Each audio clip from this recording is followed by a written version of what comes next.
Chapter 0, A Poem, by Amy Kwan Berry. If dy dx equals 4x cubed plus x squared minus 12 over the square root of 2x squared minus 9, then you are standing at the ocean. In the moon's empirical light, each mercurial wave, like a parabola shifting on its axis, the sea's dunes differentiating and graphed. If this, then that. The poet laughs. She wants to lie in her own equation, the point slope, like a woman whispering, staining with flagons. What is it to know the absolute value of negative grace? To calculate how the heart becomes the empty set, unintersectable, the first and the last. But enough. You are standing on the shore, the parameters like wooden stakes. Let X be the moon like a notary, let Y be all things left unsaid. Let the constant be the gold earth, waiting to envelop what remains. The sieves of the lungs, like two combs. Chapter 1, P versus NP. Can every problem for which a solution can be easily verified by a computer also be easily solved by a computer? Status, unsolved. So picture this. The year is 2000. It's a crazy time to be alive. NSYNC, Faith Hill, and Destiny's Child are topping the charts. Global panic about the Y2K virus has just caused ordinary people like you and me to stockpile food and water in their basements like the apocalypse was coming.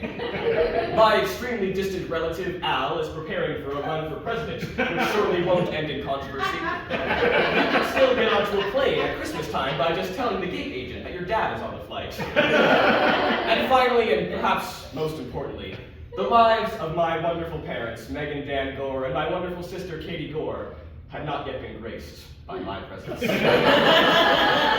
There was a general feeling, both in the world at large and in the Gore household, that something was missing. After all, this year had 3 zeros in it, and that was the first time that had happened since people in Europe were dumping human feces into the street and hoping they didn't catch the plague. Surely, this year should feel momentous, important. This should be a time of celebration, of looking ahead to what the next 100 or even 1,000 years could hold for humanity. Well, apparently some people at the time were feeling this same pressure, and they thought, who better to celebrate a year with a special number than people who study numbers for a living? Professional mathematicians. So let me give you some historical context here. So in the year 1900, there was this English mathematician named David Hilbert. And in 1900, he published a list of what he believed to be the 23 biggest and most important unsolved problems in all of mathematics. And so these 23 problems really ran the gamut of various different fields of math. You had things like algebra, geometry, topology, tiling theory, number theory, calculus, all kinds of different things. And his goal in publishing this list was to say to the world of professional mathematicians, hey everyone, this is the playbook. This is where you should be focusing your time and energy for the next 100 years. And over the course of the next 100 years, mathematicians did a pretty good job at solving Hilbert's problems. Of the 23 that he had published, 20 of them were either solved or declared unsolvable for some reason. So one thing you have to know about mathematicians is that mathematicians just love to one-up each other. So when we got to the year 2000, there was this group of mathematicians called the Clay Institute. And they said, you know what, Hilbert, that was great, but we can do better. We're going to publish a list not of 23 problems, that's too many. We're just going to pick 7. The 7 biggest and most important unsolved problems in all of math. So they took one of Hilbert's unsolved problems, the Riemann hypothesis, and they grouped it together with 6 other problems, again, from various different fields of math. You had algebra, geometry, calculus, topology, all of that stuff. But what's cool is they also brought in some other fields that weren't even around in Hilbert's time. Things like quantum mechanics and computer science. So they published this list of 7 problems. They gave them this important sounding name, the Millennium Problems, and they decreed that whosoever can solve even one of them shall go down in history. Oh, and one more thing. They also set aside a $1 million prize for anyone who could solve even one of them. Well, it's been 25 years since the agenda was set, and in the past 25 years, mathematicians have made shockingly little progress. These are the 7 hardest math problems in the world, after all. This isn't any old elementary school Mad Minute. It's more like the psychotic millennium. Now, because mathematicians are poets at heart, the first of these millennium problems deals with the nature of problem solving itself. So, in a nutshell, the core question of P versus NP is this. If you have a computer that can easily check whether the answer to a given question is correct, can it also easily find that answer? So let me explain that further by doing an example. Let's say you gave a computer the question x squared equals 4, and you wanted it to solve for x. So with a question like this, it would be really easy for a computer to check solutions to this problem by just plugging them in, right? If you gave it 3, you could check whether that's a solution by just saying 3 squared is equal to 9. That's not 4, so it's not a solution. If you gave it 2, it would say 2 squared is equal to 4, so yes, that's a solution. So it is easy for a computer to check answers to this. So the question is it also easy for the computer to find those answers?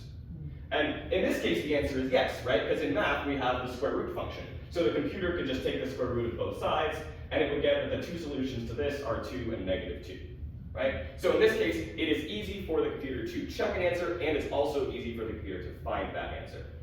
And the question is that true for any kind of question that we could ask to a computer? Now, of course, our millennium problems take this question of checking an answer versus finding an answer to the extreme, right? Because let's say you were to solve one of the millennium problems. Well, it might take a little while, perhaps a few months, maybe even over a year, for the brightest living mathematicians to make sure to check that your answer was correct, right? But that brief period of time would obscure the journey that it took to find that answer. Some of these problems have been around for hundreds of years and counting. Other questions that mathematicians try to answer are remarkably simple, but the questions of whether they can be solved still perplexes us. Questions like, is there an algorithm to quickly factor an integer into its prime factorization? Are 2 random graphs isomorphic? Is the Riemann hypothesis true? Is a hot dog a sandwich? What does the fox say? Does pineapple belong on pizza? What's in your wallet? What is love? Baby, don't hurt me. How did I meet your mother? How many tears must I cry? Who framed Roger Rabbit? Who let the dogs out? Who let the dogs out? Who put the bop in the bop, shoo-bop, shoo-bop? Who put the ram in the ram and the ding dong? Who put the dip in the dip? Would you believe your eyes if 10 million fireflies lit up the world as I fell?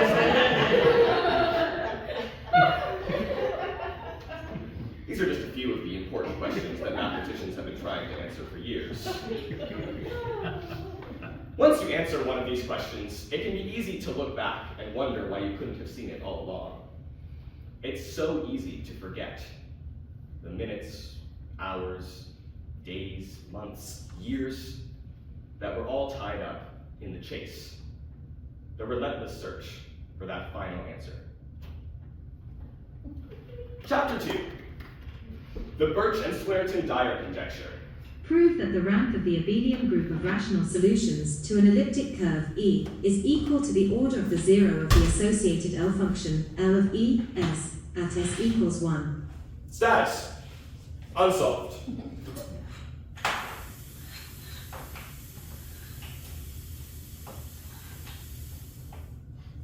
We interrupt your programming to bring you a word from our sponsors. Attention, moms! Has your child ever said this to you? Gee, Mom, these toys sure are fun, but how are they going to help me prepare to take the SATs in 14 years? Or perhaps you've heard this one. Basketball? Ugh, I wish I was doing math right now. And this one's a doozy. How will I survive elementary school if I can't solve exponential equations by the time I reach the first grade? Oh yeah, we've all heard that one before. Help! How do I give my son the math he needs while also making sure he doesn't turn out to be an uncool weirdo with nerdy glasses? Well, we can help you with one of those problems. Introducing the Math Safari. Plastic teaches your child the wonders of addition, subtraction, multiplication, and division. Only a few years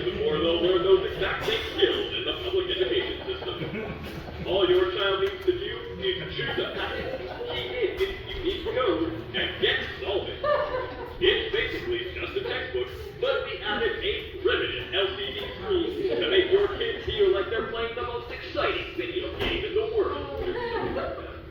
Studies have shown that the thing kids love most when they get home from school is more school. Now, thanks to Math Safari, I have years worth of extra homework at my fingertips, just waiting for my little Timmy. Wow, thanks, Mom.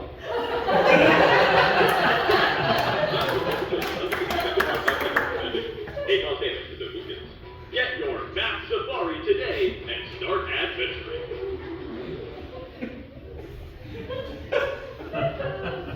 Okay, so the Math Safari is a real product, as you can see right here. This was sold to people in the late 90s and early 2000s. And the way that it works is, so you would buy this thing first. This was the Math Safari. And then you would buy these packets separately. There were a bunch of these. This one, each of them dealt with like a specific skill. So this one was multiplication. There were also ones for addition, subtraction, division, all those things, right? And then if you were a kid who was trying to use this, then you would put the packet on the Math Safari, just like this.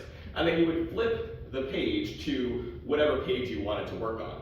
And each page had this little 4-digit code at the top. So you would key in that code down here, and the little computer inside of this would know which page you were working on. So it would know all of the answers to the questions on this page. So it could tell you if you were right or wrong. So as an educational math teaching tool, this thing is actually pretty cool and it's pretty useful. And it definitely helped a lot of kids at that age. But here's the thing. It kind of looks like a toy, right? It kind of looks like a fun, cool thing, and it definitely was sold and marketed that way, right? It was marketed as like, ooh, look at this cool new toy that your kids can do in their free time. Like, wow, look at that, isn't it so much fun? Here's the thing, it's math. It's not supposed to be fun. It's supposed to be cold, hard, boring numbers, okay? This is not supposed to be a toy, it's supposed to be homework. So, at this point, you might be wondering, what parent would buy this for their children? What evil, sick, sadistic, twisted-minded parents would try to disguise math as playtime? Well, as you may have already guessed, the answer is, of course, Megan Van Gore! Megan Van Gore! Yes, we are Megan Van Gore!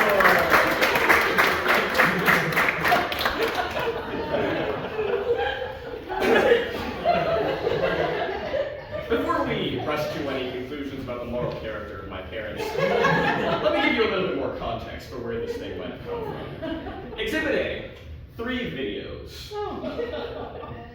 Okay, so this is the first video. What you're seeing here is my dad on the left, and yes, that cute little guy right there is me at age 2 years old. So what happened is when I was 2 years old, I developed a cyst on my tongue that had to be surgically removed. And the doctors were gonna have to put me under anesthesia, so they wanted me to come in before the surgery just so I could like play around with the equipment and get familiar with it, so I wasn't gonna be like super freaked out when they had to put me under anesthesia.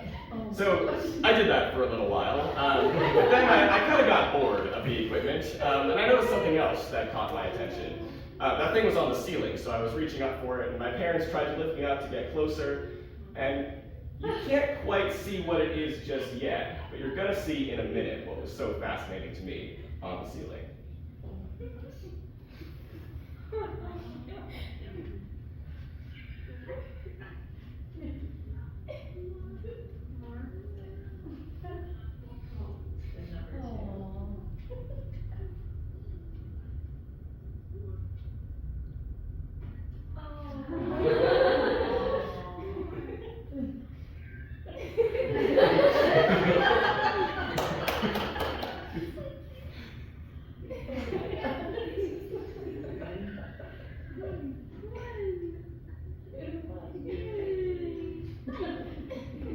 Okay, here's the second video. I'm a little bit older now. This is me at age 3.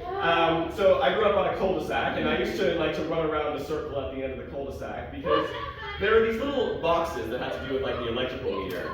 And what was really fascinating to me about these boxes was not just that they were cool and I could sit on them, but that there was a little number right in the corner of every single one of them.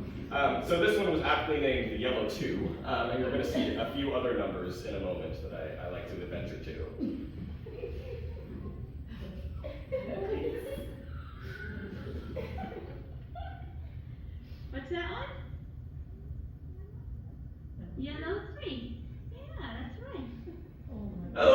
surprised Katie Goldrow here.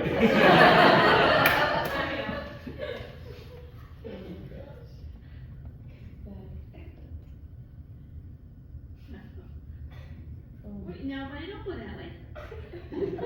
Do you think I listened to my mother? No, I did not. Oh. Here it goes.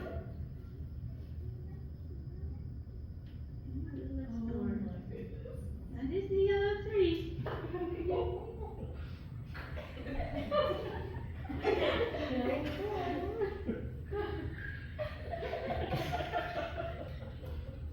Oh my goodness. Sit down on the yellow floor. Yeah. All right. You got that. Okay, here's video number 3. This is me at age 4 years old playing with glow sticks at Disney World.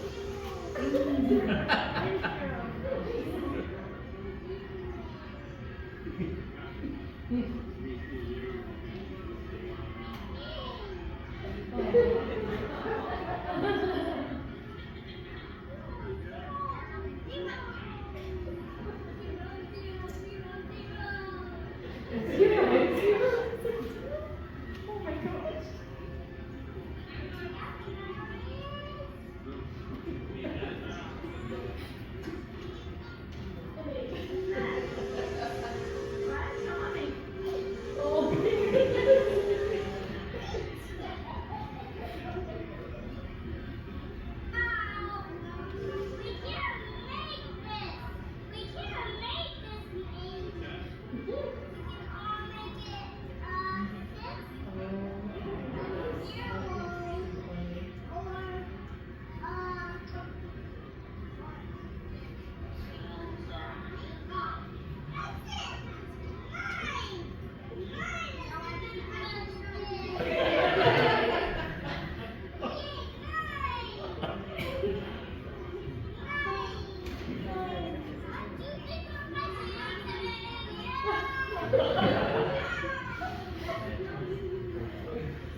Well, whatever that was, it didn't go away. So as I grew up, I got into elementary school, and when I was in school, math was always my favorite subject. And when I got home, math was always somewhat of a source of peace and comfort for me. You see, most kids at that age hate when you tell them to go to bed, but I didn't mind, because when I had to go to bed, what I would do is I would lie in my bed and I would just think about math problems. I would just solve math problems in my head. I would look up at the ceiling and picture the numbers and move them around in my mind.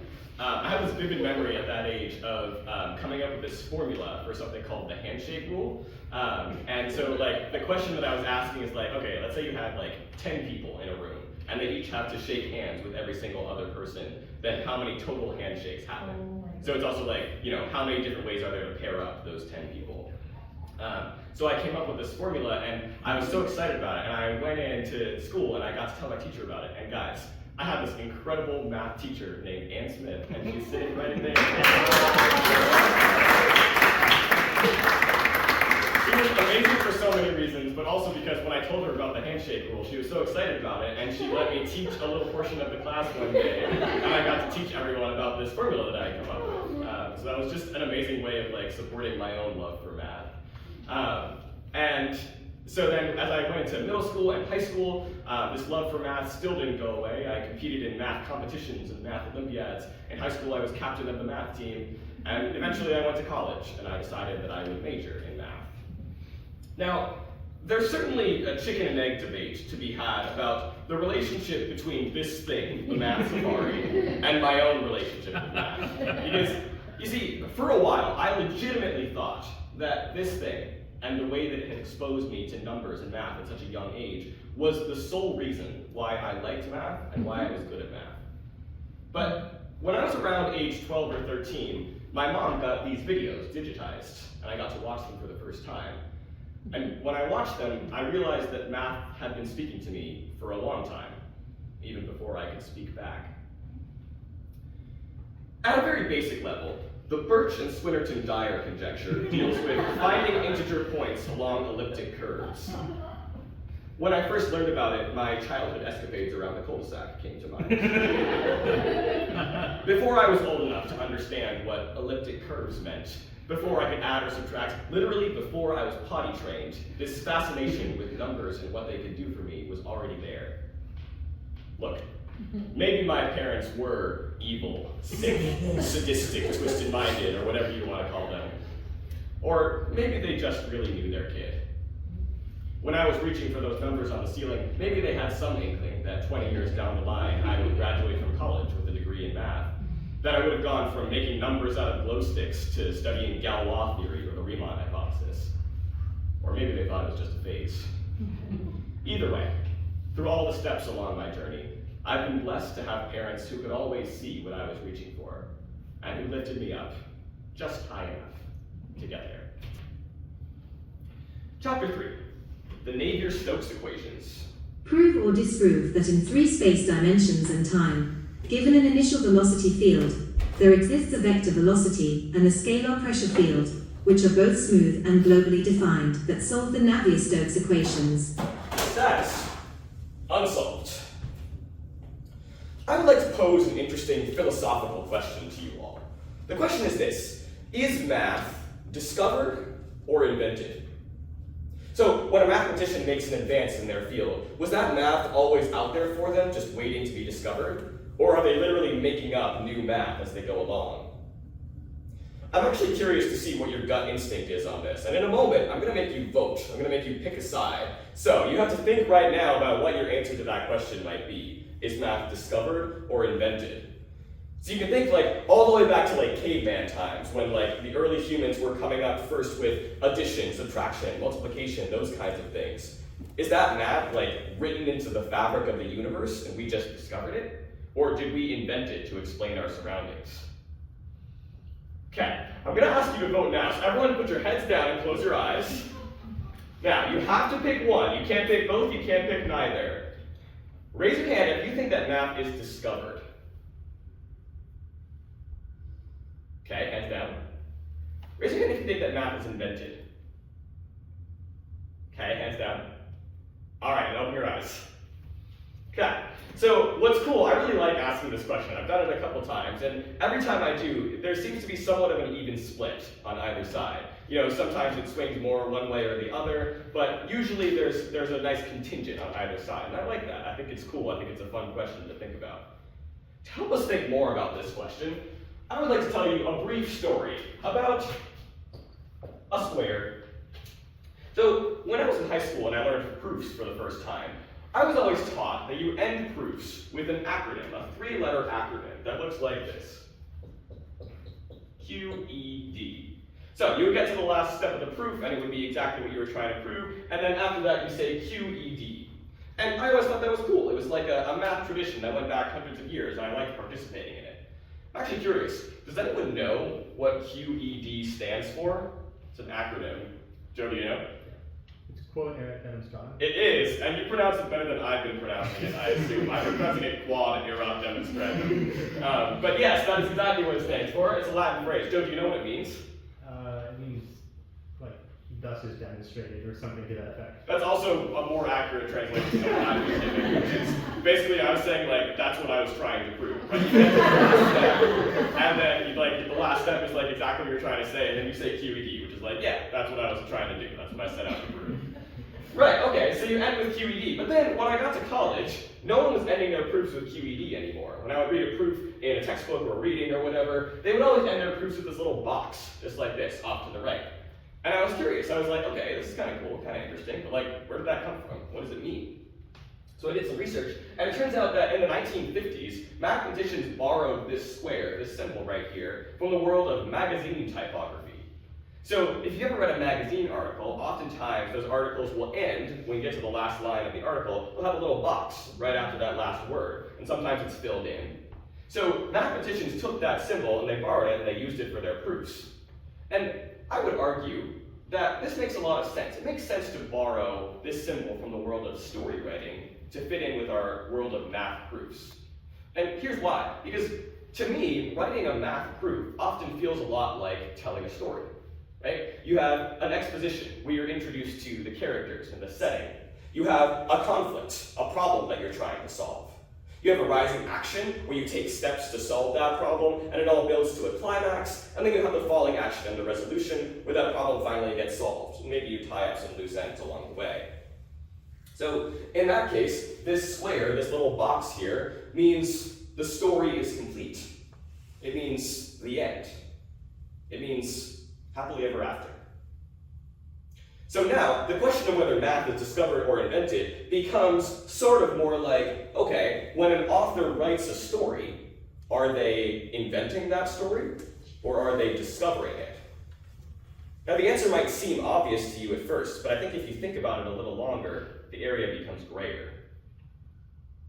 So how does this all connect to the Navier-Stokes equations? Well, the Navier-Stokes equations are a pair of equations that describe the behavior of a fluid over time, fluid being a liquid or a gas. So what you do is you start with the initial position and velocity of a fluid, and then you plug it into the Navier-Stokes equations. The Navier-Stokes equations do some fancy math, and then at the end they'll spit out at some given other moment in time where that fluid will be and how it will be behaving. So this comes from the world of physics, right? We're dealing with fluid dynamics. Okay, don't freak out, but in a minute I'm going to show you the Navier-Stokes equations. They're a little scary, there's a lot of crazy symbols floating around, but don't worry, I'll give you an overview for what they mean.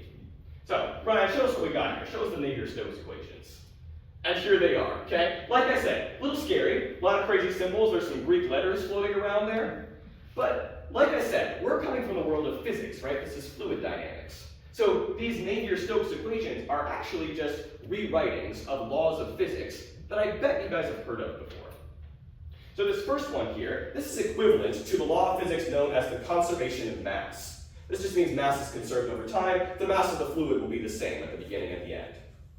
And then the second one here, this is equivalent to the law of physics, Newton's second law of thermodynamics, also known as force equals mass times acceleration, or you might have known it as F equals ma. So these two equations are equivalent to laws of physics that are really well known, really well understood in the real world.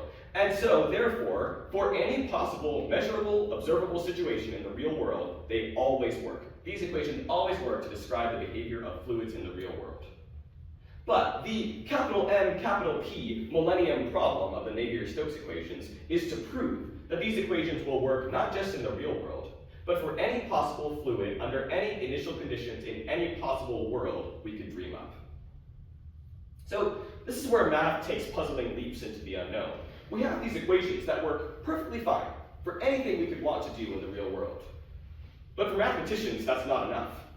We need to know that they will work for any possible situation in any possible world we could dream up. So I'll ask you again, is math discovered as we seek to explain the world around us? Or is it invented to live in a world all its own? Chapter 4, the Hodge conjecture. Prove that given a projective complex manifold, every topological cycle on it, with even dimension and zero rotation number, is a linear combination with rational coefficients of algebraic cycles. Status. Unsolved. And now, presenting a musical performance starring the Fourth Millennium Problem. Ryan, hit it.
equations, but not algebraic. They're defined by equations, but can algebraic cycles be linearly combined to make them so topological? Large conjecture.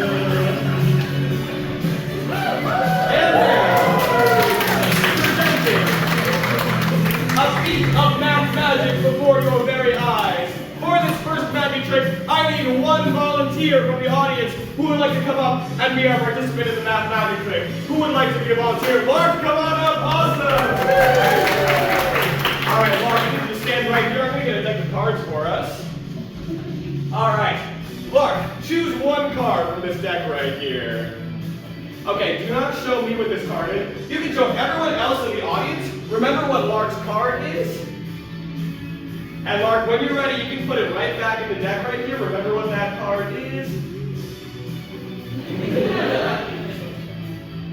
Awesome, very nice. Okay, here's what's gonna happen. I'm gonna deal these cards out into 3 piles. Remember when your card comes up which pile it's in, but don't tell me when it comes up, okay? Alright, while I'm doing this, you're remembering which pile your card is in. Mark, do you have a favorite number? Ah, I think I know the reason for why 13. Great choice, excellent choice. Alright, Mark, which pile is your card in right now? Excellent, thank you very much. Alright, Lark, we're going to do this thing 2 more times. So I'm going to deal out the cards again into 3 piles. Remember when your card comes up which pile it's in. And then we'll see at the end, hopefully, something pretty awesome will happen. Do you have any other Swifties in the house? Any Swift fans? Absolutely. Lark, what's your favorite Taylor Swift song? Oh, okay, 2 many to choose from. Which pile is your card in? This one, very nice, thank you. Alright, one more time, Lark, here we go. So remember which pile your card is in, and then you're going to tell me at the end. Now, if I have done this trick correctly, because Laura told me that her favorite number was 13, then what I have done is I have made sure that there are 13 cards on top of Lark's card. Lark, which pile is your card in? Very nice, thank you. Alright, so I need some audience help for this. We're going to count out 13 cards. You need to count with me as I deal them out onto the table, and then the last card should be Lark's card. Here we go. 1, 2, 3, 4, 5, 6, 7, 8, 9, 10, 11, 12, 13. Lark, was this your card? Give Lark a round of applause.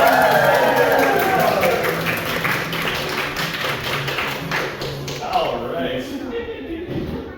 Whew, I gotta change out of this costume. It's too hot. Okay. Do we have any fans of the TV show Arrested Development in the house? Okay. You guys are the ones who will understand why I was doing a magic trick in the middle of the final countdown. If you don't know, there's a character on the show who always does magic during the final countdown. But since we're in this world, do you guys like to see another feat of math magic? Yeah. Okay. For this one, I also need a volunteer, but don't worry, you just get to stay in your seat. So I need a volunteer for this trick. Bert, you want to do it? Awesome. Okay, Bert, I need you to think in your brain of a number between 1 and 15, but don't tell me what that number is. Do you have it? Okay, whisper to Lark what your number is. Okay, now Bert, I want you to tell me, is your number on the screen right now? Yes. Yes? Okay. Now I go to the next one. Bert, is your number on the screen right now? No. Okay. How about now, Bert? No. Okay. And how about now? Yes. Okay, Bert, was your number 9? Yes. Oh! Very nice. Round of applause for Bert, everybody. Awesome. Okay, here's the thing. Here's a little magician's secret. Oftentimes, a magician will do this thing in a performance where they do a trick that's kind of cool, kind of interesting. The audience goes, I wonder how they did that. And then the magician will perform the same trick again, but raise the stakes. So here's what I'm going to do. We're going to do a similar trick. But this time I need not 1 volunteer, but 3 volunteers. I need 3 people from the audience who are willing to participate in this trick. Raise your hand if you'd like to volunteer for this one. Alright, I'm going to take, Anna and Lauren and Izzy. Okay? I need you 3 to think of a number in your head, but this can be any number between 1 and 127. Any number that you want between 1 and 127. Okay, when you have it, whisper it to a person sitting next to you. Alright, got Anna, Lauren, and Izzy. Yes, Lauren L, right? Okay. Alright, so, Ryan, let's hit the next slide. So, there's going to be a lot more numbers on the slide now, but don't worry, they're all in order, so you should be able to look for your numbers. Okay? So, look on the screen right now. I'm going to ask you one by one whether your number is on the screen. I gotta remember. Okay, got Anna, Lauren, and Izzy. Great. Okay. Anna, is your number on the screen right now? Yes. Yes. Okay. Lauren? Yes. And Izzy? No. Okay. Anna? Yeah. Lauren? Yes. Izzy? Yes. Anna? Yes. Lauren? And Izzy? No. That was yes, yes, no. Great. Anna? Yes. Yes. Yes. All right, hold up. Wait. Hold on. Too many. We're ready. Okay. Okay. Wait, yeah, okay. Anna? No. No. Okay. No. Izzy? No. Okay. Anna? Yes. Lauren? Yes. Izzy? Yes. Hey, hold up. Gotta do some math.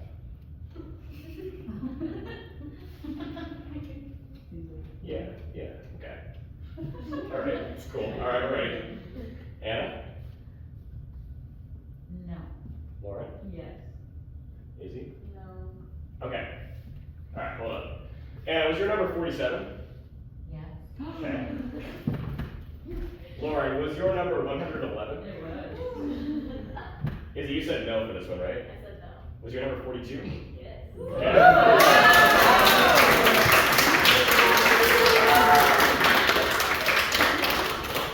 All right. Now, here's the difference between a magician and a mathematician, right? You've probably heard the phrase before that a magician never reveals their secrets. But when a mathematician solves a problem, they don't not reveal their secrets. No. They post a step-by-step detailed breakdown of how they solved that problem online so that everyone can see how smart they are. So, in the spirit of professional math, would you guys like to hear how I did those two tricks together? All right. Now, what's cool is that these tricks looked very different, but there's actually some similar math underlying them. So, okay, when we write a number in the real world, let's say we were writing the number 563, right? We write it like this, with these digits like this, and each of these digits represent something. They're in a different place value, right? So this 3 is in the ones place, this 6 is in the tens place, and this 5 is in the hundreds place. So what this is telling us is that 563 contains 3 ones, 6 tens, and 5 hundreds. That's what it means for a number to be 563. So when we do this, right, we're writing a number in the base 10 number system. We call it base 10 because we have 10 digits to use, 0 through 9. And that also means that each place value is a different power of 10. So this 1 right here, this is 10 to the 0th power, because anything raised to the 0th power is 1. And then this is 10 to the first power, 10. This is 10 squared, 10 times 10 is 100. The next place is 10 cubed, 1,000, etc., etc. They're all different powers of 10. Now, this thing where you can write numbers in terms of different powers of 10 in the base 10 number system, this is not unique to 10. We can do this with whatever number we want. So, for example, we can write any number we want in terms of powers of 2. What would that look like? Well, when we do powers of 2, instead of being powers of 10 for the place values, each one of these is going to be a power of 2. So the first one over here is going to be 2 to the 0th power, which is still 1, because anything raised to the 0th power is 1. So this is the ones place all the way on the right. And then 2 to the first power is 2. So this is our 2's place. 2 to the second power, 2 squared is 4. This is the 4's place. 2 cubed is 8. So we have the 8's place. And then we have the 16's place, the 32's place, and the 64's place. So you can see how they're all doubling each time, right? 2, 4, 8, 16, 32, 64. So like I said, we can write whatever number we want in terms of these different powers of 2. This is going to be in the base 2 number system. So let's look at an example. What if we were to write the number 13, Mark's favorite number, right? 13, and in terms of base 2, how do we do that? Well, okay, I know that 13 is less than 16. So 13 doesn't have any 16s in it, and it also doesn't have 32s or 64s. There's going to be zeros in those. I can see that 13 has an 8 in it, right? So if I take away that 8 from 13, I have 5 left, and I can make up that 5 using a 4 and a 1. And there's 0 2's left over. So 8 plus 4 plus 1 equals 13. So this is how you would write the number 13 in base 2. Base 2 has another name. It's also called binary. This is the language that computers use, right? Zeros and ones. So if you thought of any number between 1 and 127, you could write it in terms of 7 digits in base 2 like this, which means that all I would need to do to figure out your number is ask you a series of 7 yes or no questions. I would ask you, hey, does your number have a 1 in the ones place? If you said yes, I would put a 1 there. If you said no, I would put a 0 there. I would ask you then, does your number have a 1 in the twos place? Does your number have a 1 in the fours place? Now, of course, none of us can work out in our head what binary versions of different numbers are, so I made this a little bit easier on all of us. So Ryan, if you go back to the red card, these right here are all the numbers between 1 and 127 that have a 1 in the ones place. So if you said yes, that your number was on the screen right here, I knew that your number had a 1 in the ones place. Ryan, if you go to the next one, these are all the numbers that have a 1 in the twos place. And the next one, these are all the numbers that have a 1 in the fours place. Now, I know which place we're looking at by just looking at the number in the top left up there. There's a 4 right there, so I know that this is the 4's place. If you go to the next one, Ryan, this is the 8's place. And then the next one is the 16's place, the 32's place, and the 64's place. So, what's happening here through all of this is that as you're saying yes or no, every time you say a yes, I add up that number in the top left. And eventually I end up with your number, right? So if we were doing 13, you would say yes, I would store a 1. You would say no, I would still have a 1 in my head. You would say yes, so I would add 1 plus 4 and I would store a 5 in my head. You would say yes again, 5 plus 8 is 13, I would have a 13 in my head. And then no, no, no, so I know your number is 13. So that's how I would do that trick. Okay. So I told you before that the math underlying the card trick is actually pretty similar, right? So you probably guessed that when I was dealing out the cards and Lark told me which pile her card was in, the order that I picked up the piles mattered, right? That's how I fudged it so that Lark would end up with 13 cards on top of her card. So how did I figure out which order to put them in each time? Well, I worked out Lark's favorite number in base 3. So when we have base 3, now we're going to have still the ones place, that's 3 to the 0. 3 to the first power is 3, and 3 squared is 9. So this is going to be our 3's place and our 9's place. So when Lark said 13, I had to figure out, okay, how many 9's, how many 3's, and how many 1's are in 13?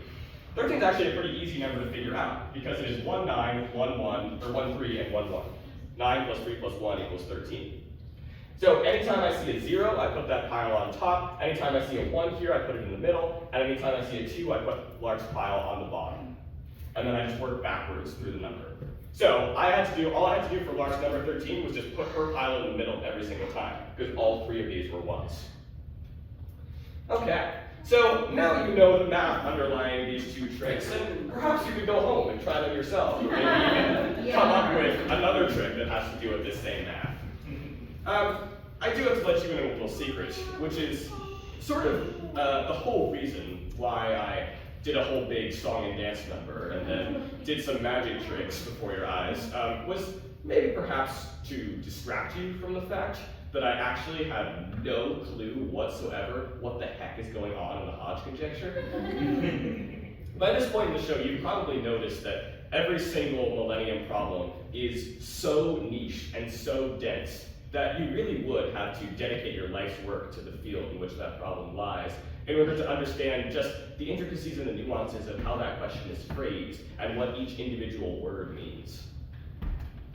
But you know what? Screw that, okay? For this next problem, we are going to lock in. We are going to actually legitimately try to understand what is going on. We're going to parse through every individual word, understand what it means. We're going to actually understand the next Millennium problem. Are you guys ready to do that? Are you ready to understand the next Millennium problem? Okay.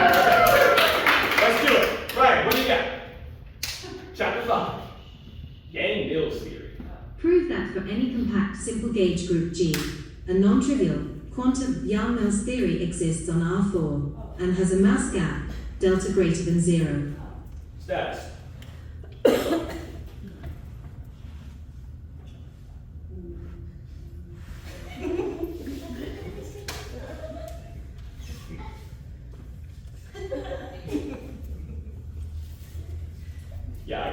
this. Look, okay, mass gap, gauge group, non-trivial quantum Yang-Mills theory, what the heck does any of that even mean? I have absolutely no clue. Has anyone ever seen a math movie? Yeah. I mean, a movie in which math features prominently. Maybe it's about a famous mathematician, or math is an important plot point in the show. Raise your hand if you've seen a math movie before. Okay, I'm gonna call on some of you. Kristen, what math movie have you seen? Wasn't it A Beautiful Life? A Beautiful Mind, maybe? Mind. Yes, yes, A Beautiful Mind, yeah, Steve Nash, yeah, absolutely. What others? Anna? Is it Gambit?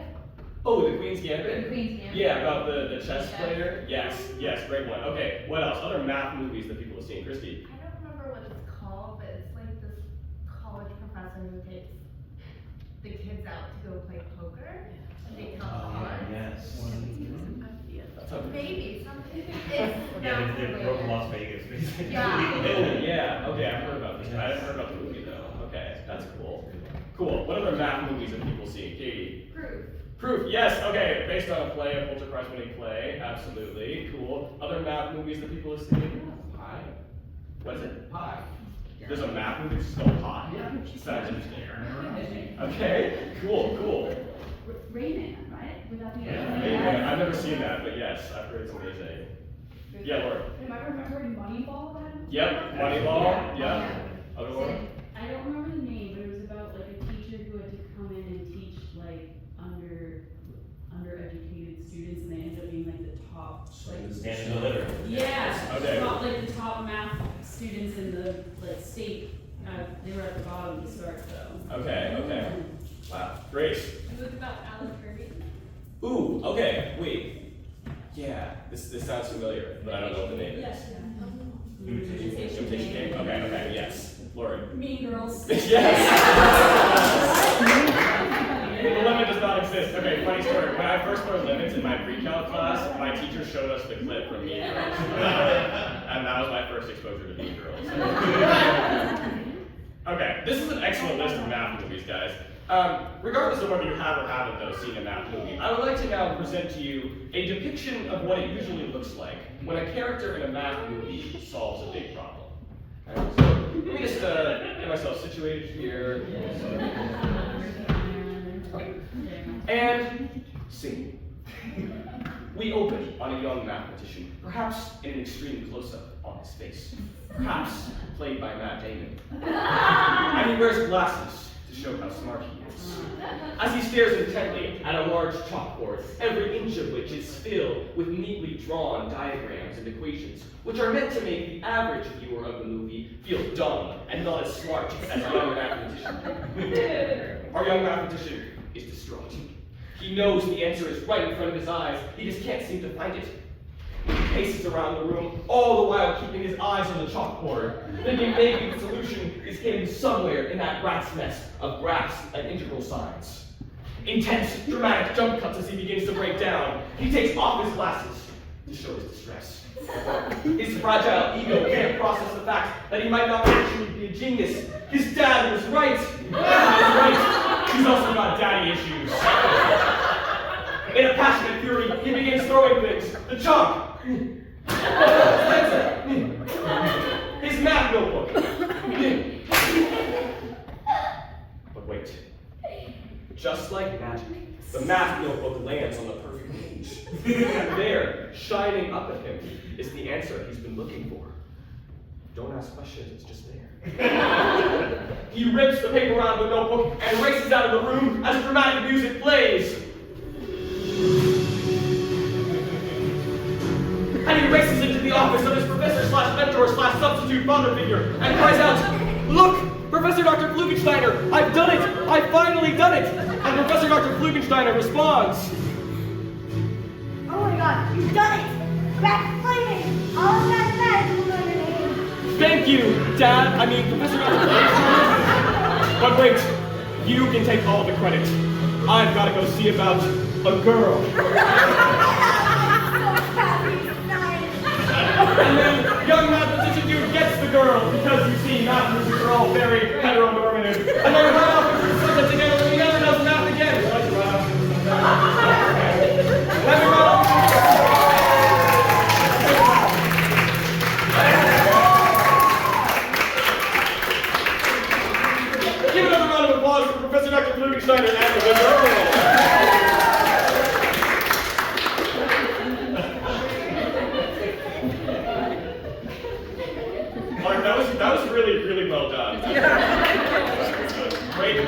acting. Mr. Parsons would be proud. Okay. That was fun. I would like to now present to you a depiction of what it actually feels like to solve a big math problem in real life. So let me just get situated here. And scene.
Such an idiot.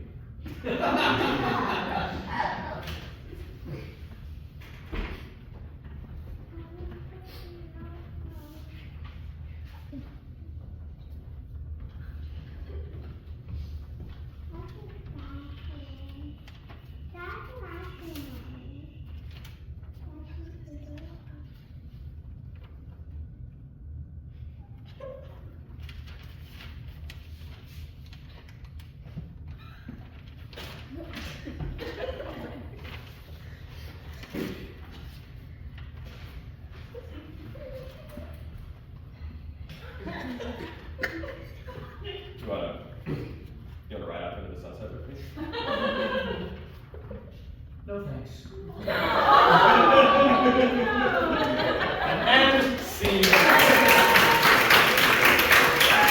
One more round of applause for Mr. Bernsteiner and the girl.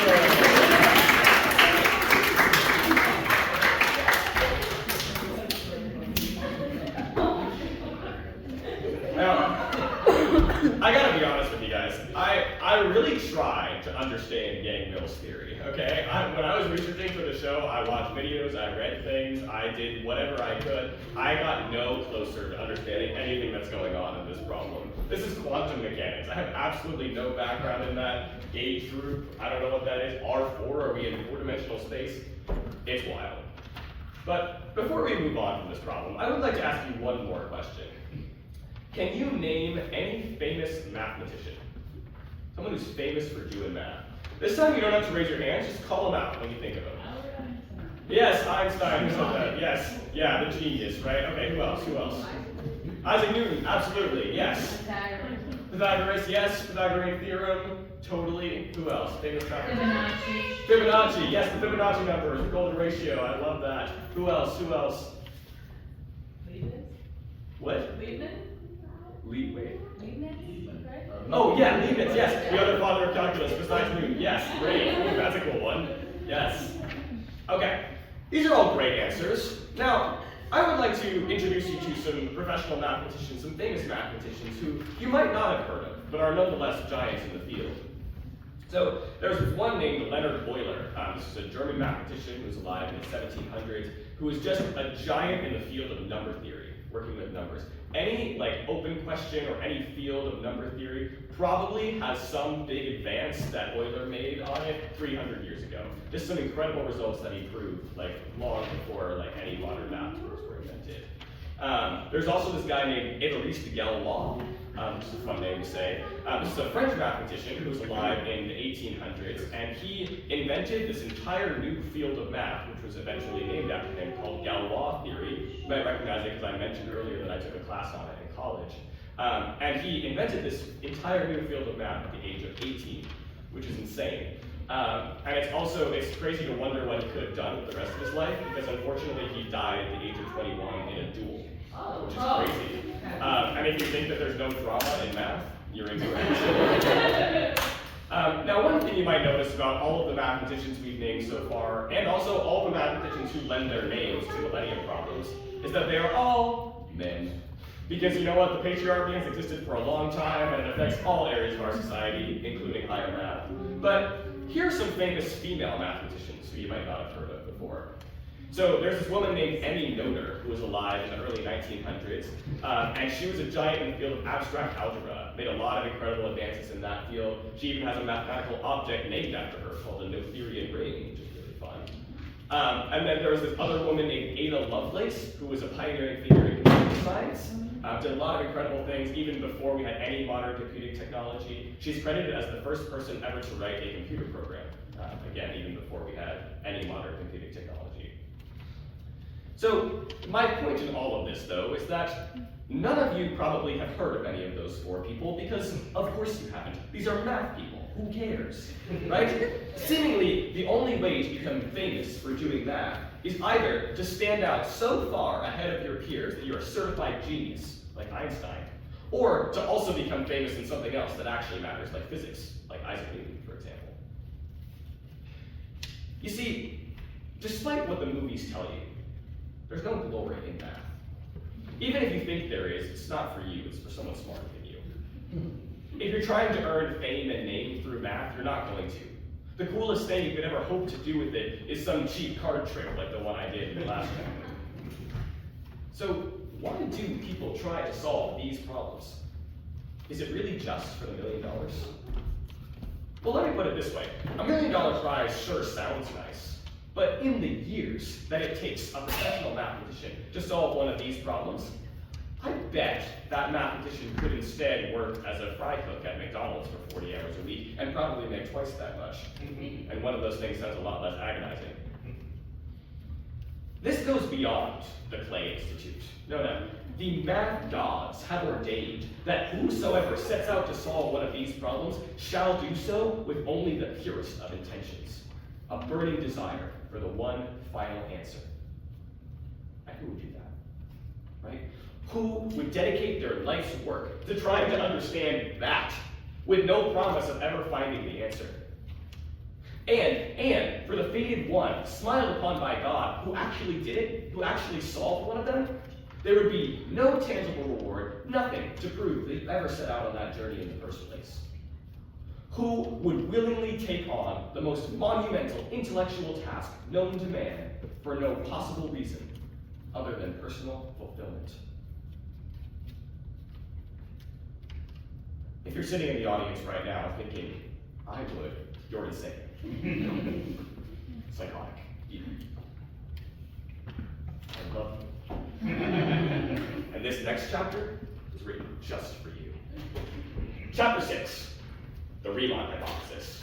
Prove that all non-trivial zeros of the Riemann zeta function have real part equal to 1/2. That's unsolved. The most important unsolved problem in all of math, the Super Bowl of math, is the Riemann hypothesis. A problem throwing at us only the purest possible math, analytic number theory. If true, the Riemann hypothesis would tell us a lot about the distribution of prime numbers along the number line. That's it. Nothing special, nothing useful, just pure, cold, hard numbers. And for being famously difficult, the problem itself actually isn't too crazy to wrap your mind around. Let me break it down for you. So, the Riemann hypothesis deals with this special function called the Riemann zeta function. Now, don't freak out, but in a minute, I'm going to show you what the Riemann zeta function looks like, okay? Again, like the Navier-Stokes equations before, it's gonna have a lot of crazy symbols floating around, but don't worry, I'm gonna explain what it all means. So, here is the zeta function. It looks like this. Zeta of s. Okay, this is my weird way of writing the Greek letter zeta. It doesn't actually look like a zeta, but just bear with me. Zeta of s. S is a number that we're going to plug into this function, and then the function is going to give us an output. So s is our input. S is a complex number. I'm going to talk more about what that means in a minute, but for now you can just think of it as a number, an input that we're plugging in here. So, zeta of s is equal to the sum, and I'm going to use a sigma notation for this sum. So it's going to look like the sum from n equals 1 to infinity of 1 over n to the s. Okay, like I said, it's a little scary. There's a lot of crazy symbols going on here. You might be freaking out a little bit, okay? You might see this sigma notation and you might be like, what, the sigma? Don't worry. I'm going to break it down. I'm going to explain what it means. I'm going to do that using an example. Let's look at what zeta of 2 would be equal to. Okay, so we're plugging in 2 for this s, which means that anytime we see an s in this problem, we're going to put in a 2 there. So let's look at what zeta of 2 is equal to. This is going to be an infinite sum, and I know that because we have n going from 1 to infinity. So it's going to be a sum of an infinite number of terms, and each one of them is going to correspond to a different possible value of n. So n is going to equal 1, and then 2, and then 3, and so on. So the first term in this sum is going to be when n is equal to 1. When that happens, we'll have 1 over, n is 1, so 1 over 1 to the s. Remember, s is 2. We're plugging in this 2 for s. So 1 over 1 squared. 1 squared is 1, so 1 over 1 squared is 1 over 1, which is just 1. So our first term in the sum is a 1. Okay?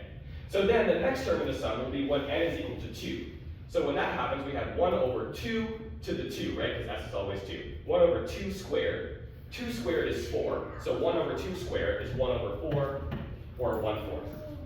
Okay? Then we'll have 1 over 3 squared, which is 1/9.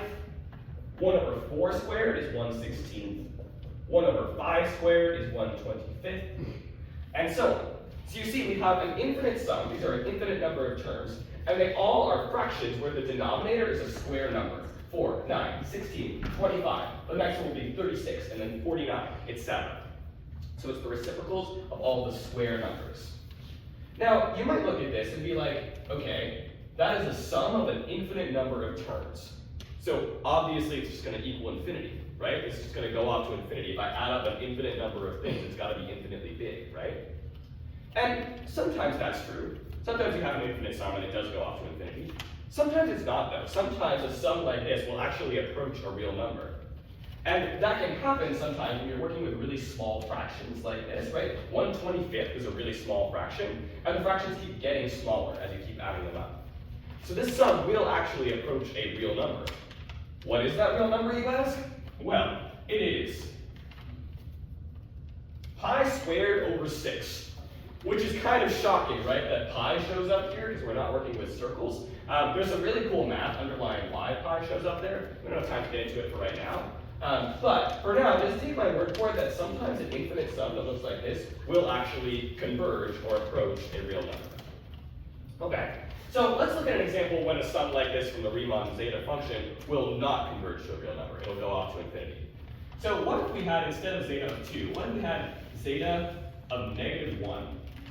Let's see what that would equal. Well, okay, so this is still going to be an infinite sum, and all of our terms are going to correspond to different numbers, different values of n. So our first term will be when n is 1. So we'll have 1 over 1 to the, now we're plugging in -1 for s. So anytime we see an s, we put in a -1 there. So 1 over 1 to the -1st power. 1 to the -1st power is 1, so that's going to be 1 over 1, which is just 1. So again, our first term is 1 here. Okay? Then we'll have 1 over 2 to the -1, because n equals 2. And 1 over 2 to the -1. When we have a 2 to the -1 in the denominator, we flip it to the numerator and we make the exponent positive. So 1 over 2 to the -1 is just going to be 2 to the 1, 2 to the first power, which is 2. 1 over 3 to the -1 is going to be 3 to the first power, which is 3. 1 over 4 to the -1 is 4. 1 over 5 to the -1 is 5. And so on.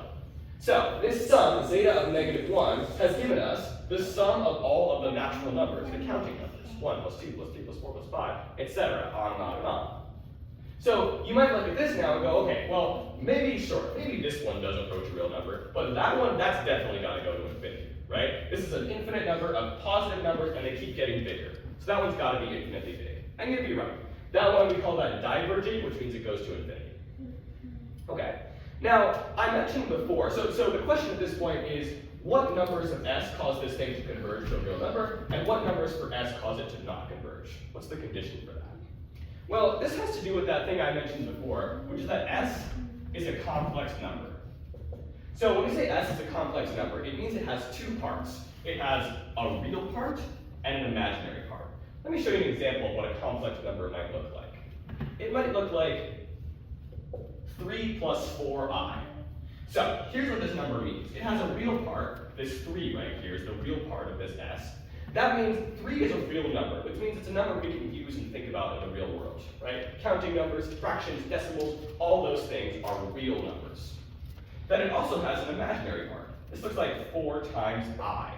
I, if you remember learning this in math, I is the square root of -1, because there is no real number that you can square it and it'll equal -1.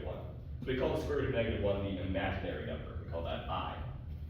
So this imaginary number I is multiplied by a real number 4 in this case, but this whole thing, this 4i, is the imaginary part of this complex number s. So when you think complex number, you can think of a number that has 2 parts, a real part and an imaginary part. Now, when we're working with real numbers, we can visualize real numbers on a number line, right? But when we're working with complex numbers, because complex numbers have 2 parts, a line is not enough. Instead, we need a plane. So, Ryan, show us what the complex plane looks like. This is the complex plane. So this, what you're seeing right here, is a plane, and every single point on this plane right here is a different complex number that looks like a plus bi. So you can find any number that you want that's a complex number somewhere on here. For example, let's say you were trying to find the number 3 plus 1i as a complex number. Well, you would start by looking at the real part, and the real part of 3 plus 1i is that 3.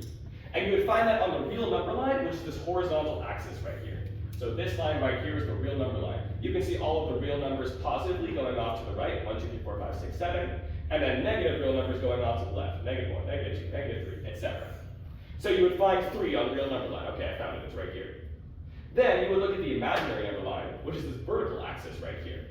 So you have positive imaginary numbers going up here, 1i, 2i, 3i, and then negative imaginary numbers going off to the bottom, -1i, -2i, -3i.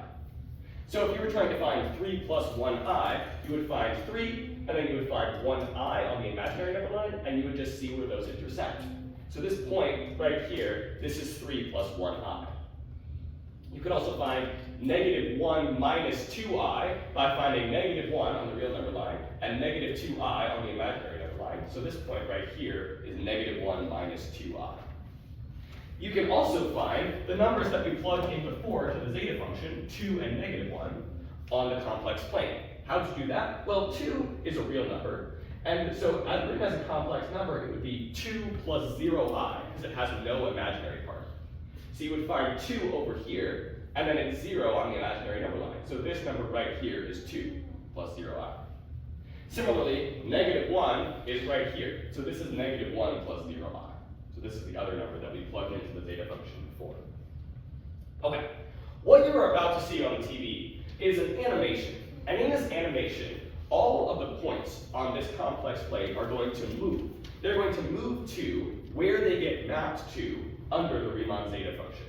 So what that means, for example, is that the point at 2, this point right here, is going to move to pi squared over 6. I don't know exactly what that number is, but it's going to move to pi squared over 6. So basically, like all of these points right here will move to whatever number you get when you plug that into the zeta function. All right, Ryan, show us what you got. Show us that animation. Okay. So, it is at this point when, even if I have completely lost you with everything that I've been doing on the whiteboard up to this point, I think that every single person in the audience can look at that thing on the TV and be like, wow, that's beautiful, right? I mean, look at this, right? All of these crazy symbols over here, this was so confusing. All of this sigma notation, we had infinite sums of discrete amounts, all of this stuff, this gross, icky stuff over here, all of this mished and mashed up somehow into a soup, and somehow it created that. Isn't that so cool? This is one of those things that mathematicians look at, and it's sort of our like raison d'etre, right? Our reason to be. Is we look at that, and somehow all of this stuff makes a beautiful picture just like that.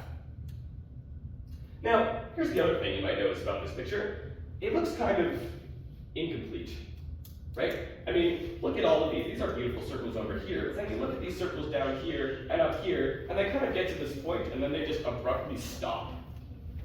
So, why is that happening? Well, like I said before, sometimes the zeta function will converge to a real number, and sometimes it won't. And I asked you before, what's the condition that makes that true? When does it converge to a real number? When does it go off to infinity? Well, if you look at this, all of the numbers on this side of the plane, these are the numbers where when you plug them into the zeta function, they converge to, in this case, a complex number. And then all of the numbers over here, these are the ones that go off to infinity when you plug them into the zeta function. These are the ones that diverge. So the condition here is that if your number is on this right side of the plane, to the right of the line where the real part of s has to be bigger than 1, then your number will converge under the zeta function. And if it's to the left of that, so the real part of s is less than 1, then it will diverge. But couldn't you just imagine what the rest of that picture might look like? Like, if I gave you a pencil on a paper, couldn't you just picture how you would draw in the rest of these circles to fill in that picture? Well, here's the thing. Mathematicians in the 1800s, when they saw this for the first time, looked at it and thought the exact same thing. They thought, couldn't we just fill in the rest of that picture? And here's the thing about math. If you want to do something, and there's a rule that's getting in your way, right? We don't like rules, stuffy rules. Rules are stupid. Well, math is all made up anyway. If something is a rule that's getting in your way, you can just change the rules. So, mathematicians in the 1800s came up with this brand new tool called analytic continuation. And analytic continuation basically allows us to do exactly what we were just talking about, fill in the rest of this picture. It's a little more complicated than that, but I'll sweep it under the rug for right now. So, let's look at what the analytic continuation of the Riemann zeta function looks like. Okay. Isn't that so much nicer than that picture we had before? All of a sudden, all of these circles down here and up here got filled in. They got completed. The circle goes around all the way. And look, when we did this, we also ended up with these other circles around here that are sort of a mirror image of what's happening over here. This looks so much more pretty. Here's the problem, though. Now that we've done this, we've filled in the other side of this plane, all of the things before that were supposed to go to infinity now have values. So suddenly, under the analytic continuation of the Riemann zeta function, this thing, 1 plus 2 plus 3 plus 4 plus 5, is supposed to equal something. What does the analytic continuation tell us this is equal to? Well, it tells us that this sum is equal to, wait for it, negative 1/12. If you're looking at that going, that is complete and utter nonsense, you're correct, right? This is a sum, first of all positive numbers. So there's no way it should equal a negative number, and it's also a sum of whole numbers. So there's no way that should equal a fraction. This makes absolutely no sense. The thing is, though, there actually is a way that you can show that this thing is true. It takes a lot of steps, and it's really hard. And guys, I really would rather not go into it right now. Guys, it's so difficult, okay? Please, I really would rather not. Don't make me do this. Guys, are you okay? Are you okay if I just showed you this thing that is so crazy but somehow true, and I don't explain why it's true? Are you okay with that? No. Guys, I really don't want to do this. Okay? Please, you don't understand because I don't want to do this. It's so hard. Guys, please. Okay, fine. If I'm gonna do this though, I'm gonna need a couple things. The first thing I'm gonna need is an epic backing track. Ryan, what do you got?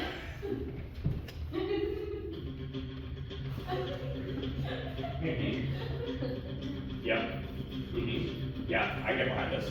Okay. Alright. The second thing I'm gonna need is some audience moral support, okay? When I point to you, I want to hear how ready you are to do some math with me, okay? This side of the audience, are you ready to do some math? This side, are you ready to do math? That's what I can hear. Alright, the last thing I'm gonna need before I get started here is a little quick costume change. Give me a moment.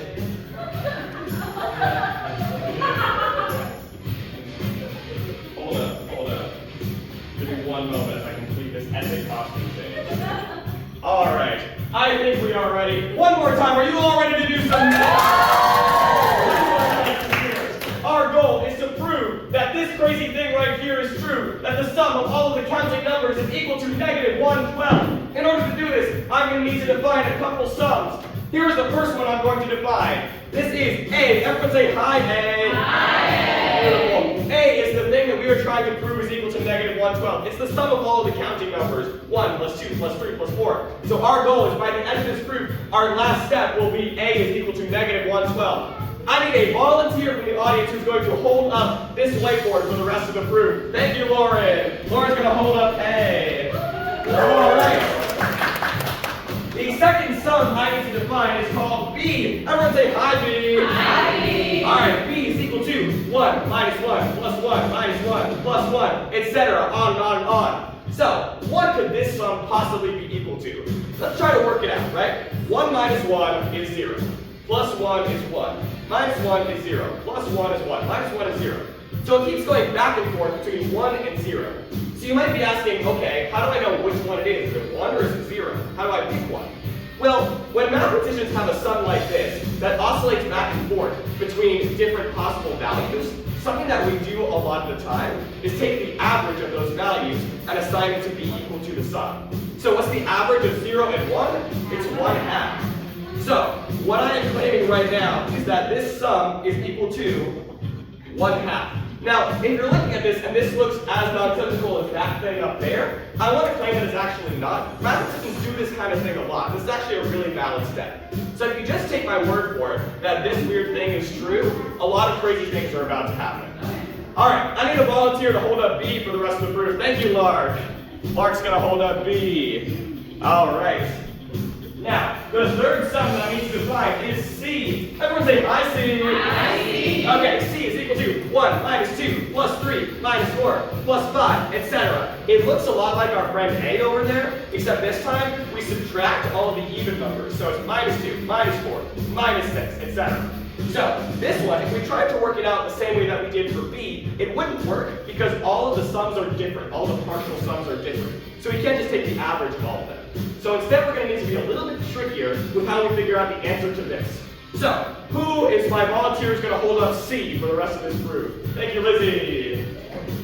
Alright, so let's figure out what C is equal to. Now, in order to do this, what I'm going to do is I'm going to add 2 copies of C together. So I'm adding C to itself. What we're going to obtain on the left side of this is 2C, right? C plus C is equal to 2C. Okay, on the right side, so this first C is equal to, remember, 1 minus 2 plus 3 minus 4 plus 5 minus 6, on and on and on. Now, the second C has to be exactly the same sum, but this time I'm going to do something strange. I'm going to shift it over one place.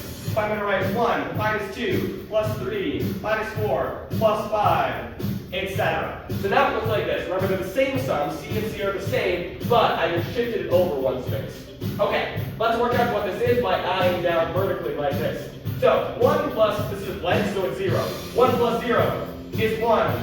Negative 2 plus 1 is negative 1. 3 minus 2 is 1. Negative 4 plus 3 is negative 1. 5 minus 4 is 1.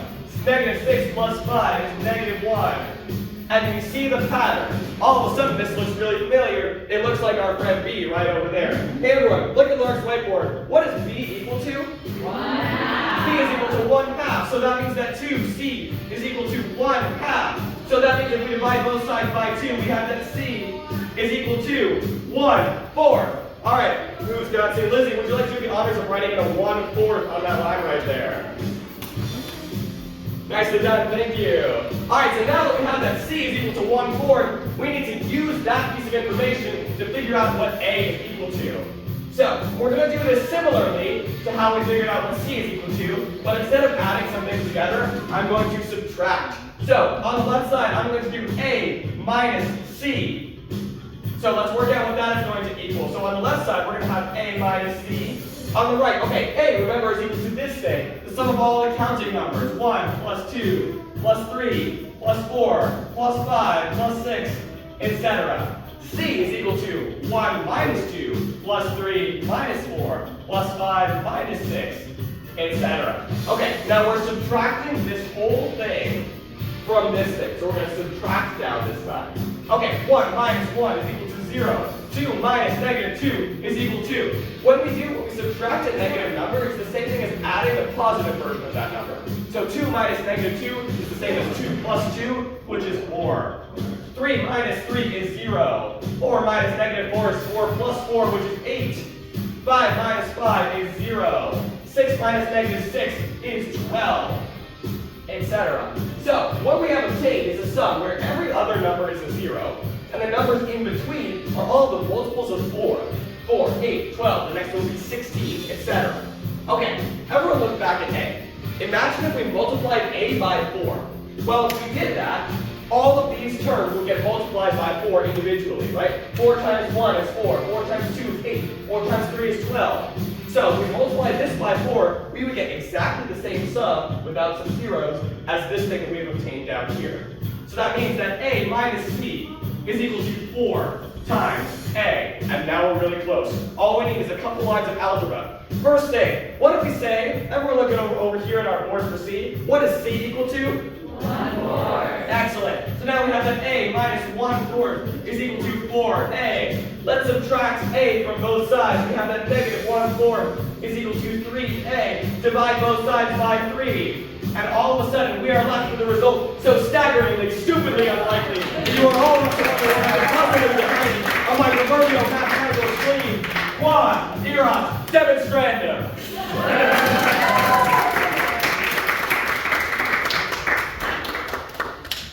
Okay, here's the water.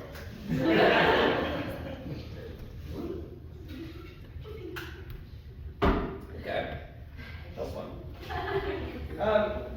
So obviously, the analytic continuation of the zeta function gives us some weird results, right? It gives us, I'll collect the whiteboards for you guys. You don't have to listen to the rest of the show. Thank you very much. Thank you. Thank you. So it gives us some weird results, right? Like the one that we just proved, where this thing is equal to negative 1/12. It also gives us zeros. So what that means are numbers where you can plug them into this function for s, and the answer it gives you is 0.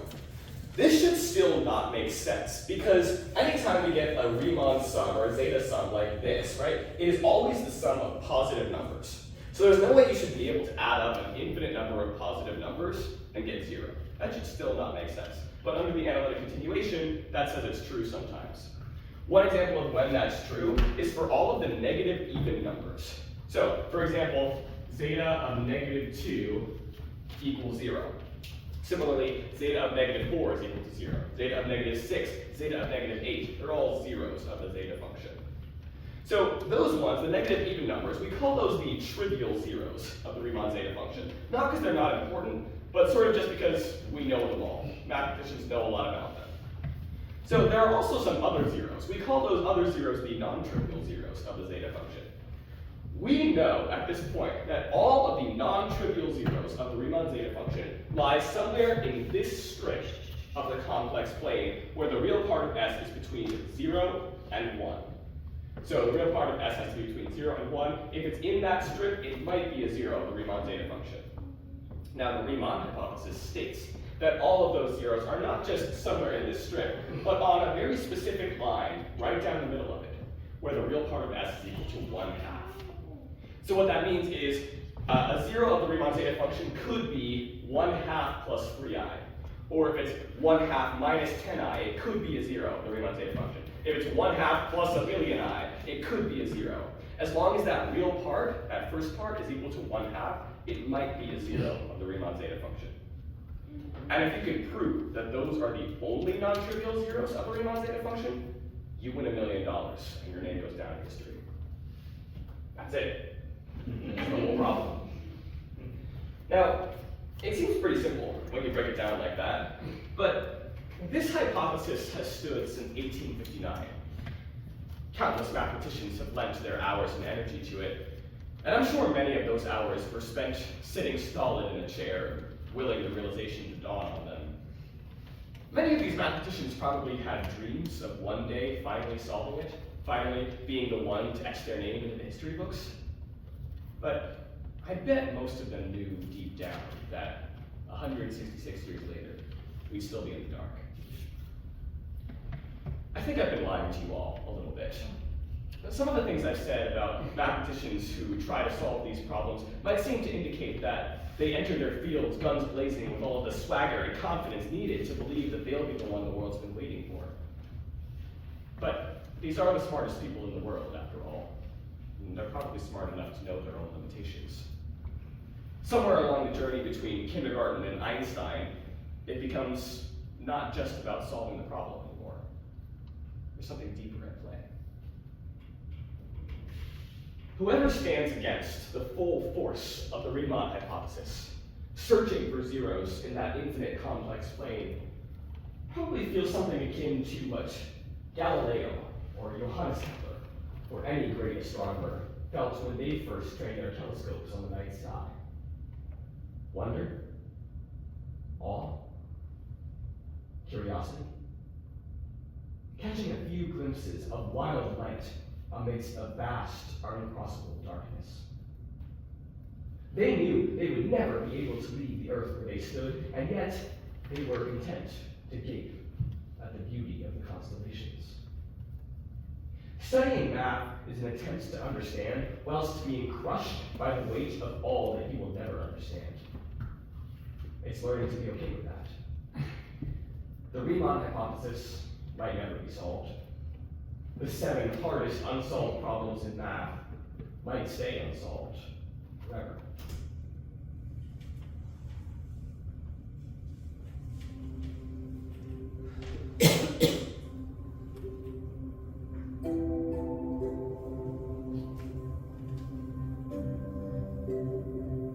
So here's how I did it. I was originally thinking about the question of if you had 10 people in a room, and they each need to shake hands with every single other person in the room, then how many total handshakes happen? So if you have a problem like this in math, oftentimes a good way to solve it is by breaking it down into a smaller case first and solving that smaller case, and then seeing if there's a method or a pattern that you can use to solve the harder case. So in this example, maybe we break it down into, let's just say 4 people in a room, right? 10 people is too many, let's just say 4 people. Maybe it's the members of my family. We all have to shake hands with each other. Okay, well, I'll start, and I'll shake hands with my mom, my dad, and my sister. So that was 3 total handshakes. And then maybe my mom goes next. Well, she already shook hands with me, so she just has to shake hands with my dad and my sister. So that brought me up to 5. And then my dad has to shake hands with my sister. That's 6 total handshakes. And my sister already shook hands with everyone. So when we have 4 people, that gives us 6 total handshakes. Okay, so now let's make it a little bit more difficult. What about 5 people?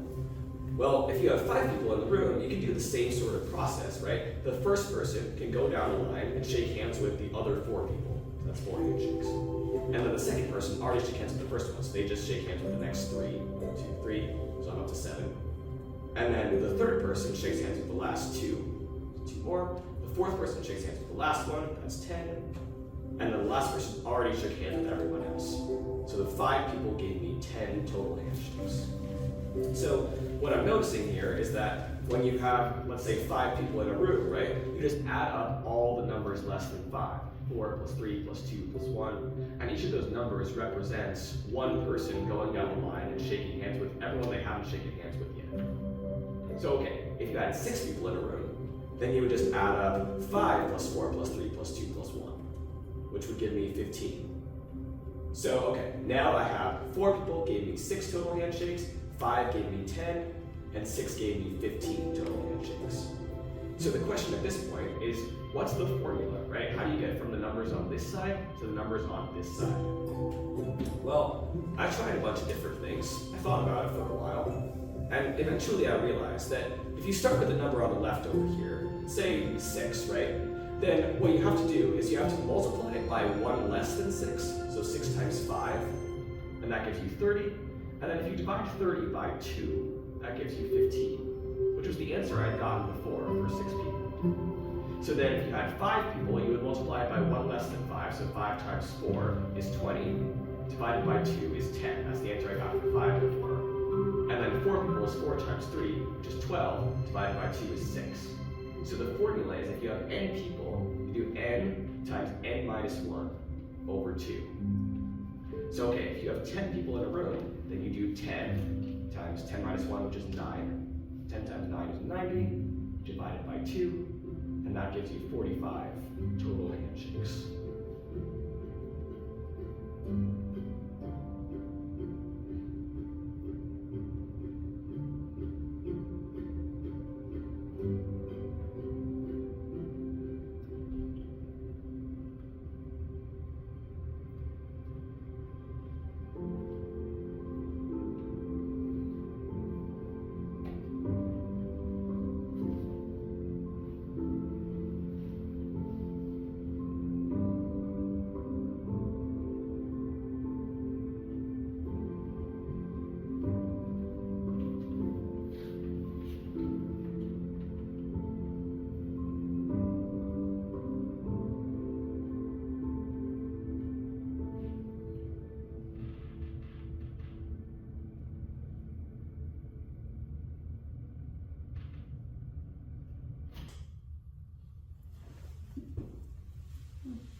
Math has a funny way of coming full circle.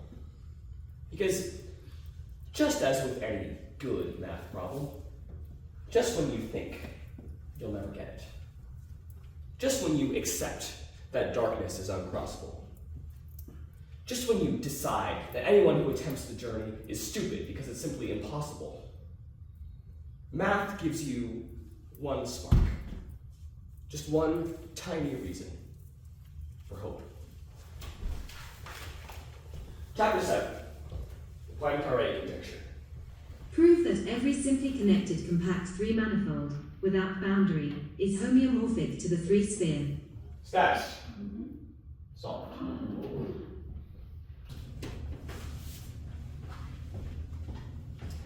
On November 11th, 2002, just a few months after I was born, a mathematical paper appeared online outlining a proof of the 7th millennium problem, the Poincaré conjecture.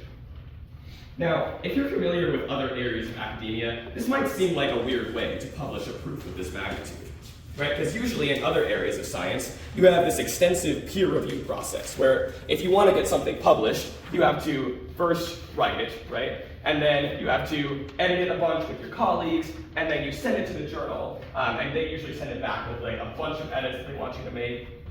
And there's this just extensive back and forth process before eventually, maybe, finally, that paper gets published in the journal that you want to get published in. And the thing that you have to know about math is that math is not like the other academic disciplines. Because in math, we have this special thing called the archive, and it's spelled like this, with the Greek letter chi in the middle, because mathematicians, you see, are all very pretentious.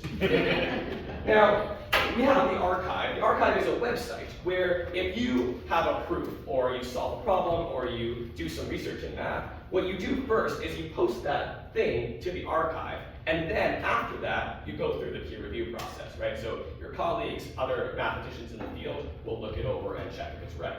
Now, the reason that we do that in math is because oftentimes there's a lot of people working on the same problem at the same time. So if you're the first one to solve it, then you kind of want to stake your claim. You want to be like, yeah, I got there first. So you post it to the archive, it's timestamped, everyone can see when you posted it, and then you go through the whole peer review process. Other people look at it, they check and make sure it's right, and maybe fill in any holes or tie up any loose ends. That process is called refereeing.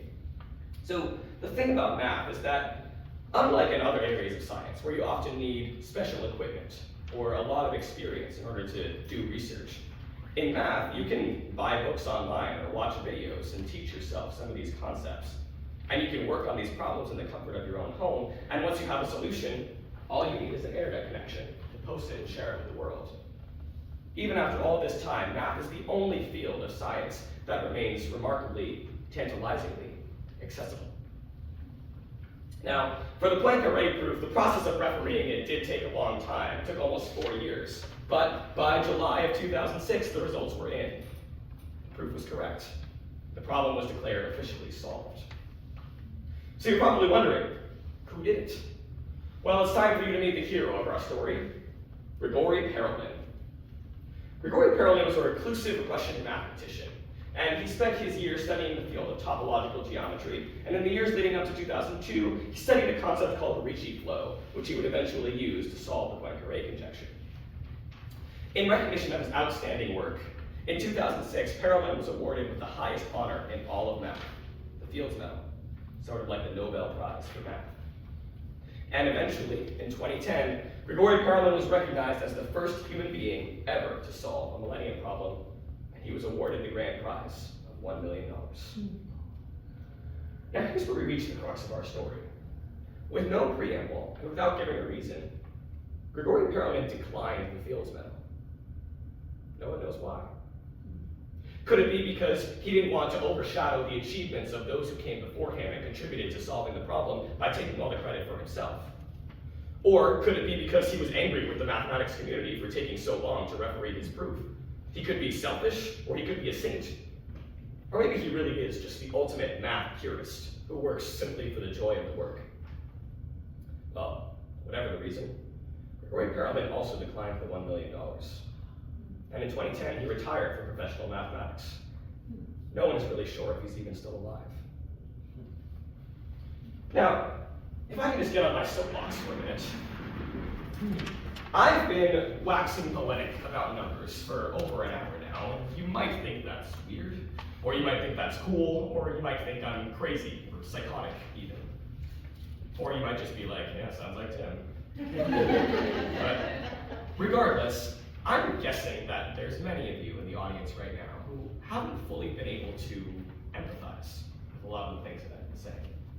When I got excited about the thrill of solving a math problem, or when I talked about my fascination with numbers, you might have looked at that and said, well, I wish that math had felt like that for me when I was growing up. And if that's you, if you never had this kind of experience with math, then I'm sorry that our education system has failed you. If you were taught as a kid that math is all about getting the right answer, or about knowing arithmetic facts off the top of your head, and you grew up hating math, or even just disliking it because of that, then I'm sorry, and I'm here to tell you that's not what math is. If you grew up thinking that you weren't a math person, then that breaks my heart, because it wasn't you, it was the way that math was taught to you. If you met any professional mathematician in the world right now, most of them would tell you that they are laughably bad at basic arithmetic, addition, subtraction, multiplication, and division. They would have been labeled by their teachers as falling behind in math. And if you ask them how many times they've had a wrong idea or made a mistake in a proof or a lecture, they would be the first to tell you that that number approaches infinity. And these are the people who really understand what that means. When I was growing up, I was blessed to have amazing math teachers who saw and who helped me to see that math is not about right and wrong, and it's not about pluses and minuses. Math is exploration and discovery. It's world building. It's creating a challenge for yourself and then rising to meet it. It's the thrill of the chase. I'm not going to pretend to know the mind of Grigori Perelman, or any mathematician before or since, but I do know my own mind pretty well. And I'd like to think that for Grigori, wherever he is, math serves the same purpose that it's always served for me, and that it serves for anyone who dares to set out into the uncharted waters. Something colorful, something beautiful, something always just barely out of reach.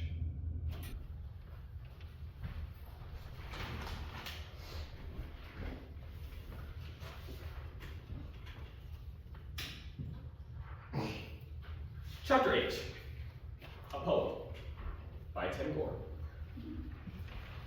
If dy dx equals 4x cubed plus x squared minus 12 over the square root of 2x squared minus 9, then y must equal 1/12 times the square root of 2x squared minus 9 times 8x squared plus 3x plus 72 minus 39 over 4 rad 2 times the inverse hyperbolic tangent of x over the square root of x squared minus 9 halves. Because those are the rules. That's what we've decided it must be. Only because I stand on the solid ground of axioms, postulates, definitions, theorems, creating islands in the vast uncharted ocean, I can continue to reach out to the horizon and frolic in this crazy, stupid world, a world of boundless imagination. We, millions upon millions across thousands of years, have invented this world together. A world where the young can play and the old can explore, where we can find the joy and love standing alongside the defeat and agony. The $1 million light at the end of the seemingly infinite tunnel. A world where all can discover